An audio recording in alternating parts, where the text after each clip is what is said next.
Bab 24. Anda salah paham. Wajah Jerry tampak sangat sungguh-sungguh dan penuh cinta. Lamaran yang sangat romantis seperti itu, sepertinya gadis manapun pasti akan mengiyakannya, namun yang ada di depan matanya, bukanlah gadis biasa. Beberapa saat kemudian, perasaan Lacey pun mulai tenang, ia memandangi Jerry dengan tatapan campur aduk, maaf. Mendengar kata itu, tatapan mata Jerry pun tampak kecewa. Aku mengerti, kata Jerry sambil tersenyum kecut. Seketika itu, ia merasa hatinya sedang meneteskan darah. Meski di medan perang, peluru pernah menembus dadanya, rasanya tidak sesakit ini. Melihat rupa Jerry yang kecewa itu, Lacey juga merasa sangat sedih. Ia maju ke depan, sedikit membungkukkan tubuhnya, lalu memegangi Jerry yang sedang berlutut itu untuk berdiri. Jerry, aku berharap kau bisa mengerti. Aku bersedia untuk bersama denganmu, bukan karena cinta, tapi karena happy.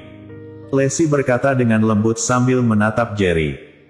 Sementara ini aku masih belum bisa menerimamu, tapi tidak berarti kelak tidak bisa. Kuharap kau bisa memberiku waktu, bolehkah? Ucapan awal Lacey membuat Jerry sangat patah hati, namun ucapan terakhirnya membuat Jerry gembira seketika. Boleh. Jerry berkata dengan penuh semangat. Aku akan menunggu sampai kau mau menerimaku. Lacey pun menghela nafas lega, hatinya sangat bercampur aduk, saat ia melihat Jerry berlutut dan melamarnya, hatinya benar-benar luluh, namun pikiran rasionalnya memberitahunya, ia hanya terharu saja, di antara mereka, selain hubungan malam itu, tidak ada perasaan apa-apa. Di saat bersamaan, di kafe seberang Starlight Garden Hotel, Choku berdiri di depan jendela kaca yang besar, melihat keadaan di depan pintu Starlight Garden Hotel. Komisaris Su, saya sudah membawa mereka datang. Lalu, sang sopir pun pergi. Baru saja Choki membalikkan kepalanya, ia langsung melihat seorang wanita paruh baya berjalan ke arahnya, lalu mengulurkan tangannya dan berkata, "Halo, Besan." "Halo."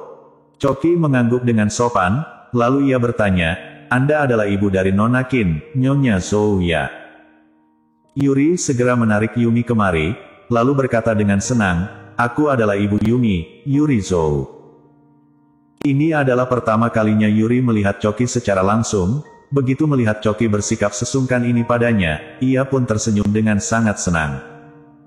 "Besan, kelak kita adalah satu keluarga, tak perlu bersikap sungkan," kata Yuri. Sebelumnya saat dipanggil Besan, Choki mengira bahwa dirinya salah dengar, namun setelah dipanggil lagi, barulah ia yakin bahwa dirinya tidak salah dengar. Dengan bingung ia bertanya, "Nyonya Zhou, kenapa Anda memanggilku Besan?" Yuri mengira bahwa Choki merasa panggilan Besan ini terlalu awal ia lontarkan, oleh karena itu ia menarik tangan Yumi dan berkata, "Setelah Yumi menikah dengan putra Anda nanti, bukankah kita akan menjadi Besan? Kalau Anda merasa memanggil sekarang terlalu awal, aku akan memanggil Anda Komisaris Su, setelah mereka menikah nanti." "Tunggu." Belum sampai Yuri selesai bicara, Choki langsung memotongnya, lalu berkata dengan bingung, "Nyonya Zhou, apakah Anda salah paham?" "Tidak, bukankah Anda menyuruh orang untuk mengirimkan mas kawin ke rumah kami? Aku dan suamiku sudah merundingkannya, kami sangat puas dengan pernikahan ini," kata Yuri sambil tersenyum. Setelah itu barulah Choki mengerti, ia segera menjelaskan, "Nyonya Zhou, Anda benar-benar salah paham, hadiah-hadiah itu adalah untuk putri pertama Anda, Lacey Qin." "Apa?" Yuri sangat terkejut. Ekspresi wajah Yumi pun juga membeku, sebelumnya saat keluarga Su mengirimkan mas kawin, ia sudah membayangkan bagaimana kehidupannya kelak di keluarga konglomerat. Sampai saat ini, barulah ia menyadari, ternyata semua ini sama sekali bukan untuknya. Seketika, hatinya pun merasa sangat kecewa. Yuri juga hanya terkejut sejenak, lalu ia tersenyum malu, "Tidak apa-apa, semuanya sama, keduanya juga adalah putriku. Masalah pernikahan Lacey, Anda juga tidak perlu khawatir, besok aku akan menyuruh mereka untuk mengurus perceraian." Wajah Choki tampak panik, ia segera berkata, "Nyonya Zhou, jangan, kurasa Tuan Yang dan Nona Qin sangatlah cocok, mereka ditakdirkan bersama sejak lahir, jangan sampai memisahkan mereka." "Komisaris Su, apa maksud Anda ini?" Bukankah tadi Anda berkata, mas kawin itu adalah untuk putri pertamaku? Kenapa malah tidak memperbolehkannya bercerai? Kalau dia tidak bercerai, bagaimana dia menikah dengan keluarga Qin? Yuri tampak sangat kebingungan.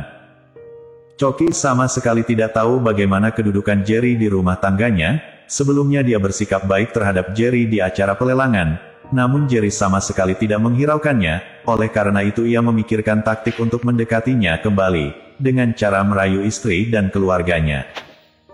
Mengingat dirinya hampir saja membocorkan identitas Jerry, Choki pun mengucurkan keringat dingin. Ia mengusap keringat dingin di keningnya, lalu menjelaskan, "Nyonya Zhou, Anda salah paham, aku hanya punya 2 orang putri, tidak punya putra." "Apa?" Yuri pun langsung bangkit berdiri.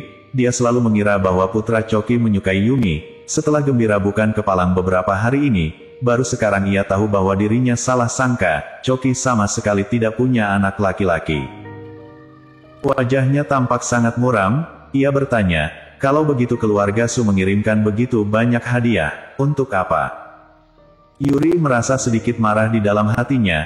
Ia merasa dipermainkan.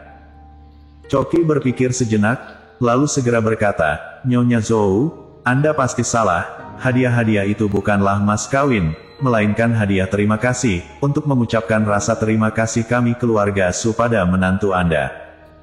"Rasa terima kasih pada menantuku? Maksud Anda, Jerry Yang?" Tatapan mata Yuri penuh dengan pandangan tidak percaya. Choki mengangguk, "Benar, Tuan Jerry Yang, sebelumnya dia telah membantu keluarga Su. Oleh karena itu aku menyiapkan hadiah untuk mengungkapkan rasa terima kasihku. Maaf sekali telah membuat Anda salah sangka." Dalam hati Choki berpikir, kalau bukan karena bantuan dari keluarga Yuan, tidak akan ada keluarga Su Yan sekarang. Dia adalah pewaris dari keluarga Yuan, seharusnya tidak masalah kan kalau berkata seperti ini. Hati Yumi pun merasa sangat kecewa. Ia tersenyum pahit dan berkata, "Ternyata, aku yang berpikir terlalu banyak."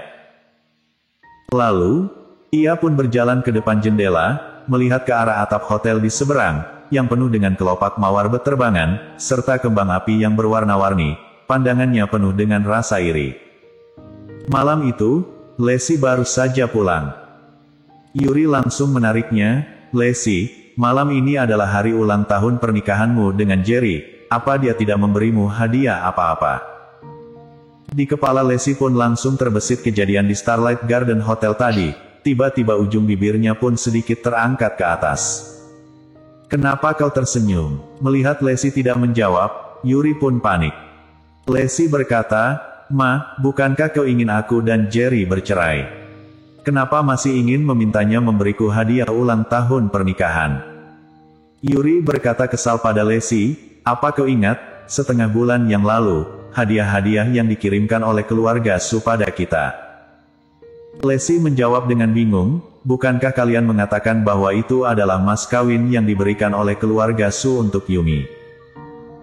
"Bukan, ternyata kita salah, barang-barang itu adalah hadiah ucapan terima kasih untuk Jerry si sampah itu. Katanya Jerry sudah membantu keluarga Su, mana mungkin itu terjadi?" Yuri tampak sangat tidak percaya. "Ma, apa sebenarnya yang ingin Mama sampaikan?" tanya Lexi. "Kalau memang benar Jerry pernah membantu keluarga Su, dia pasti memegang banyak sekali uang yang diberikan oleh keluarga Su. Semua itu adalah harta kekayaan bersama kalian dalam pernikahan. Setengah dari harta itu adalah milikmu. Sekarang hubungi dia, bicarakan masalah pembagian harta dengan jelas. Kalau tidak sampai jumpa di pengadilan." Tatapan mata Yuri seperti sudah melihat tumpukan uang tunai. Bersambung.